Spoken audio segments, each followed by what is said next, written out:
Al menos un decreto y 10 líneas de crédito fueron medidas que el gobierno nacional adoptó en medio de la pandemia por el COVID-19 para impedir que las empresas de todos los niveles quebraran.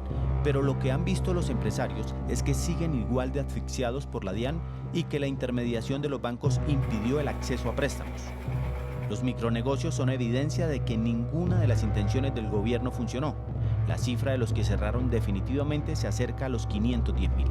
A nivel nacional contamos con cerca de 1.600.000 micro, pequeñas y medianas empresas. Recordemos que el universo de las grandes empresas es tan solo el 1% y que la gran mayoría del tejido empresarial está compuesto por este segmento de las micro, pequeñas y medianas, que además son generadoras del cerca del 80% del empleo formal y bien remunerado que se genera en el país y que generan cerca del 40% del Producto Interno Bruto colombiano. Mary Gutiérrez es representante legal de una mediana empresa de industria creativa. Queremos hablar con usted sobre eso que se escuchó en medio de la pandemia, de unos beneficios, de unos decretos que sacó el gobierno nacional. ¿Qué era lo que prometía el gobierno? Unos decretos que expidió el presidente con fuerza de ley, pero unos decretos engañosos para empresas como la nuestra, porque digamos una de las mayores afectaciones es la falta de liquidez de las empresas. Uno de esos decretos, que fue el 560, ordenó que las empresas como la nuestra, que ya estaban en reorganización, o aquellas que entraran en procesos de reorganización, es decir, porque obviamente no se pueden pagar los acreedores, teníamos unos beneficios como la eventual rebaja de capital, intereses y multas de las deudas que tuviésemos con la DIAN, que al final son las que nos asfixian, sobre todo porque la DIAN ha decidido hacer procesos de embargo masivo. Las medidas que publicó el gobierno para favorecer a los empresarios de todos los niveles, ¿le sirvieron a usted? No, porque el beneficio que estaba ofreciendo el gobierno era solamente para empresas que tuvieran más de 3 empleados. En otras ocasiones era porque estaba enfocado a otros segmentos, como segmentos de restaurantes o segmentos de sector turismo, y pues nuestro establecimiento tampoco hacía parte de los beneficiarios. Tengo el caso de un conocido de un hotel grande, aquí de paso, de más de 30 empleados que tenían al principio de pandemia, ya no pudieron sostenerlos, y los bancos, y él sí aplicó por su cantidad de empleados a los créditos del gobierno y también le fueron rechazados.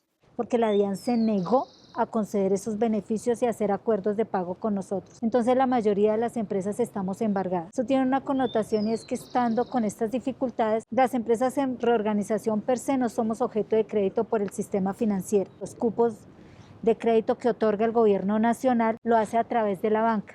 Luego entonces, bloqueados por el tema de deudas con la DIAN, una DIAN que se niega a aplicar un decreto presidencial para conceder esos beneficios y rebajar los intereses y las multas, y unos embargos masivos que nos impiden trabajar. Era mentira lo que el gobierno le estaba diciendo a las empresas.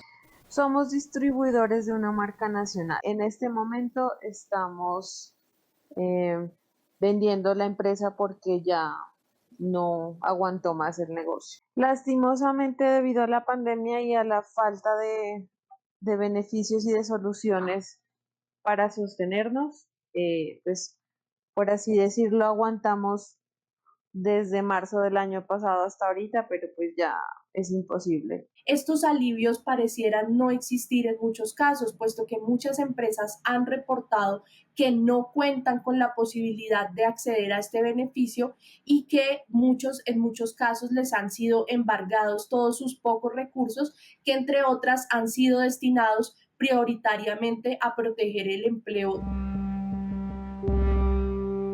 ¿Cómo la afectó la DIAN? Cuando te engaña constantemente devolviéndote un requisito, por ejemplo, que porque no coincide el correo electrónico, o como en el caso nuestro se demora en más de un año en otorgarnos una compensación, que es una devolución de recursos que necesitamos para efectos de liquidez, pues me afecta, porque es que sin liquidez, ¿cómo le voy a responder a la misma DIAN sus obligaciones? ¿Yo con qué le voy a pagar a la gente que trabaja con nosotros? Las devoluciones de IVA no nos las hacen, nos toman del pelo, nos contestan hasta 5 veces de cualquier manera. ¿Cómo le iba a usted con la DIAN? Lastimosamente ellos lo único que han hecho es seguir exigiendo las obligaciones que uno tiene con ellos, pero los beneficios nada, ningún tipo tampoco de entidad como cámaras de comercio ofrecieron tampoco ningún beneficio, todos siguieron corriendo, todas las obligaciones que teníamos siguieron corriendo como si el establecimiento estuviera funcionando en normalidad. En cambio, para cobrar nos embargan masivamente.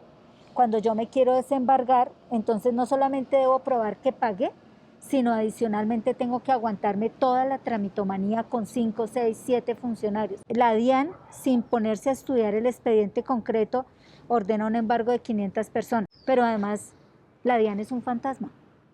Tú llamas, es un PBX en el que una vez te contesta una persona, otra vez otra, o sea, tú no tienes a quién reclamarle.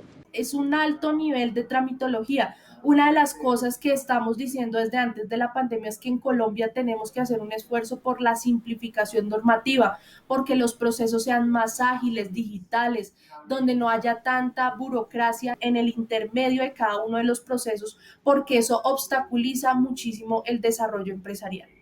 ¿Cuántos informes exige la DIAN a las empresas? Son más de 30 informes. Son informes de exógena, presentación de impuestos, etcétera, etcétera, etcétera. Todos funciones que le corresponden a la DIAN.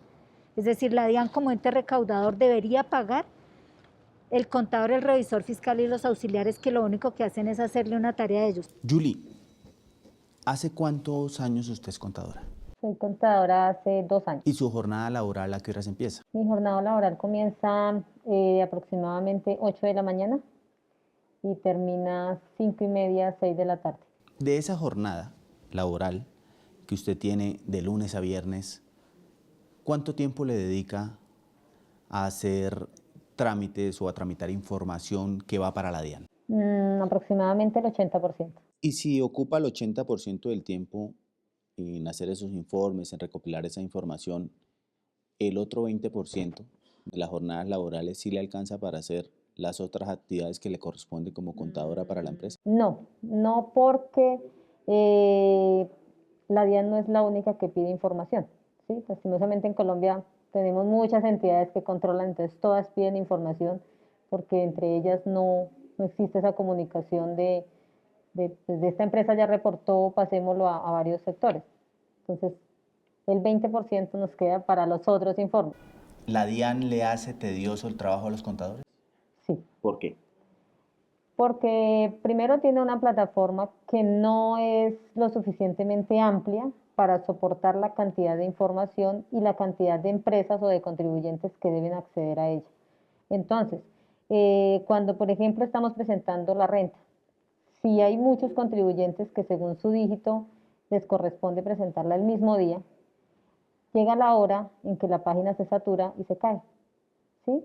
A lo cual uno tiene que estar muy pendiente de estar tomando pantallazo, teniendo la evidencia, porque si más adelante sale que ese contribuyente no reportó su información a tiempo, no es culpa de la DIAN, es culpa del contribuyente y ahí es donde vienen las sanciones, sí, que son exageradas. Siento que hay dos cosas. Una es el decreto de alivios de intereses, de lo de la DIAN.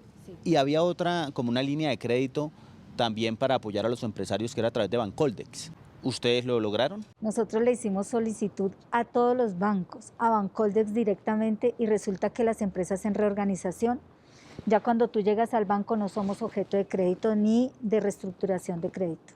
Le prestan, digamos, a industrias como la industria avícola, grandes empresas, a nosotros no. Como tal, con banco, en algún momento hicimos las averiguaciones, pero al estar constituido bajo mi propiedad como un negocio independiente, los créditos son muy bajitos y las tasas son muy altas. Yo llegué al extremo de presentar una acción de cumplimiento, de revisar las sentencias de la Corte Constitucional, que uno como empresario no debe estar en eso, el Estado le debe facilitar. Esa acción de cumplimiento, ¿en qué resultó? El Tribunal Administrativo de Cundinamarca lo que finalmente nos dijo es que cuando el decreto de beneficios de COVID que expidió el presidente había utilizado un verbo que no era imperativo, porque el decreto dice la DIAN podrá disminuir capital, multas e intereses, y no dijo tendrá. Entonces, como es potestativo de la DIAN, queda libre arbitrio de lo que dijo la DIAN. Entonces no le dio la gana de hacerlo, no lo hizo. ¿Usted se siente víctima de la DIAN? Me siento, y creo que como varias MIPYMES, siento que no nos ofrecen ningún alivio. Siento que los alivios solo son para los grandes, a los que somos distribuidores, que no tenemos que hacer, que no tenemos ni cobro ni ese tipo de excepciones no nos benefician. Los decretos pasaron por el estudio de la Corte Constitucional, Sí. y este específico El 560. fue declarado exequible. Fue declarado exequible y además, Es decir, la DIAN ya tenía que cumplirlo. la jurisprudencia anterior de la Corte no permitía que a uno le rebajaran capital e intereses de impuestos de la DIAN, pero esta vez dijo por la especial circunstancia que están pasando las empresas de COVID, que no hay liquidez, etcétera, etcétera, se permite que haya rebaja incluso de capital. No obstante, la DIAN tercamente dice que ya no lo hace. Es decir, ¿para qué el presidente expide un decreto? ¿Para qué la Corte lo estudia y le da exequibilidad? Si al final la DIAN dice, no lo voy a aplicar, me importa un comino lo que pase con estos empleados y con la empresa. O sea, ¿qué sentido tiene? Eso es un engaño. Que la DIAN sea una república independiente a la que no le aplica el decreto, a la que no le aplica el fallo de constitucionalidad y frente a la que los tribunales no se atreven a darle orden. ¿Y ya no quedan más caminos? Pues no, pura voluntad política del gobierno nacional.